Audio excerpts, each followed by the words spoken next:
पक्षात जाण्यापासून लोकांना परावृत्त करण्यासाठी तू इसको मत लेने तो मैं तेरे को अंदर ले लूंगा, अशा पद्धतीचं जे वातावरण सुरू आहे याला तोडगा काढावा लागणार आणि तो रायबान जाधव विकास आघाडी छत्रपती संभाजीनगर शहरात काढणार आहे.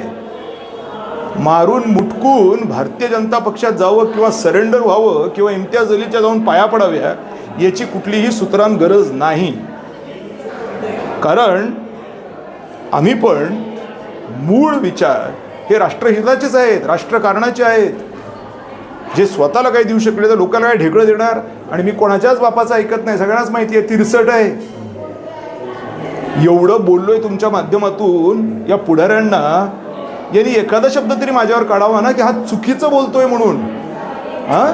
जे हायकोर्टची ऑर्डर शहर तुटण्यापासून वाचवणारी होती याचं ज्ञान यांना नव्हतं, हे खरं नसतं तर ते आत्तापर्यंत माझ्यावरती वाटेल तितकं बोलले असते. त्याच्याकडे लक्ष देऊ नका, तो वेडा आहे. मी वेडा आहे?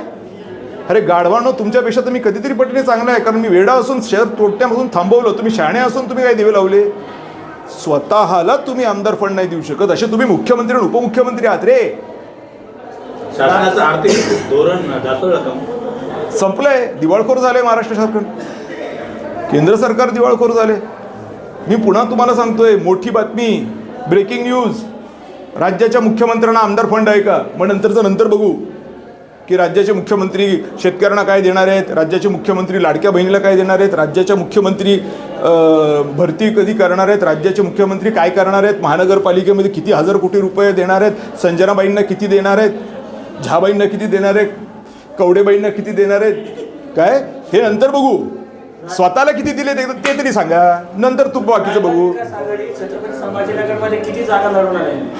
मी तुमच्या माध्यमातून शहराच्या लोकांना सांगतोय की तुमच्यावरती संकट घोंगावतोय. जे स्वतःला काही देऊ शकत नाही ते तुम्हाला काय देणार आहेत. आणि जर सत्ता ह्यांच्या ताब्यात गेली, हे जे काही आहेत, तर एकच होणार की थांबलेलं जे आत्ता घरं तुटण्याच्या संदर्भातलं धोरण आहे ते पूर्ववत सुरू होण्याची शक्यता नाकारता येत नाही. ज्या वेळेला कायद्यातल्या तरतुदीच्या अनुसार सर्वसामान्य लोकांची घरं तुटत असताना कलम 300A हा लागू आहे, रोख मोबदला, ज्याची हायकोर्टचा निकाल आहे, त्यावेळेला विना कायद्याचं पालन करता इथे कमिशनर घुसलेत आणि एकही पुढारी, एकही राजकीय पक्ष त्या लोकांच्या कामाला आला नाही, जे लोक सातत्याने त्यांचं काम करत आलेले आहेत. आज आपल्या दिव्य मराठीला छापून आलं मॅनिफेस्टोमध्ये की शत्रू राष्ट्राची जी जमीन आहे, शत्रू राष्ट्र कसं असू शकतं? मुळात माझा त्याच्यावर त्या कायद्यावरच आक्षेप आहे. आणि हा कायदा काँग्रेसच्या काळात बनलेला 1968 साली, आणि त्याला पुन्हा नवीन रूपांतर दिलं भारतीय जनता पक्षाने 2017